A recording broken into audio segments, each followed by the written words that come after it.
আসসালামু আলাইকুম। গত 5 আগস্ট পতন হয় শেখ হাসিনা সরকারের। পতনের আগের জাতীয় সংসদ নির্বাচনে মাগুরা 1 আসন থেকে সংসদ সদস্য হয়েছিলেন বাংলাদেশ ক্রিকেট দলের খেলোয়াড় সাকিব আল হাসান।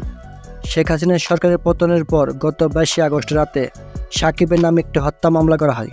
5 আগস্টে গার্মেন্টস কর্মী রুবেলকে হত্যার নির্দেশদাতা হিসেবে ক্রিকেটার সাকিব আল হাসানের বিরুদ্ধে ডিএমপি আদাবর থানায় একটি হত্যা মামলা দায়ের করা হয়। সাকিব আল হাসানকে মামলায় 18 নম্বর এজাহার নামেও আসামি করা হয়। যদিও গত 5 আগস্ট রুবেল নিহত হওয়ার সময় সাকিব কানাডায় ছিলেন। সেই সময় কানাডা গ্লোবাল টি-20 লিগে খেলছেন তিনি। এমনকি বৈষম্যবিরোধী ছাত্র আন্দোলনের পুরো সময় দেশে ছিলেন না সাকিব। তাই সাকিবের নামে এই মামলার উদ্দেশ্য নিয়ে অনেকের প্রশ্ন তোলেন। সেই সময় হত্যা মামলার আসামি হয় যাতে দল থেকে সাকিবকে বাদ দিয়ে মামলার তদন্ত স্বার্থে তাকে দেশে ফিরিয়ে আনতে বিসিবিকে আইনি নোটিশ পাঠান একজন আইনজীবী। তখন বিসিবি সভাপতি ফারুক আহমেদ জানিয়েছেন, আদালতে দোষী হওয়া প্রমাণিত হওয়ার আগ পর্যন্ত সাকিব খেলতে পারবে, কোনো বাধা নেই।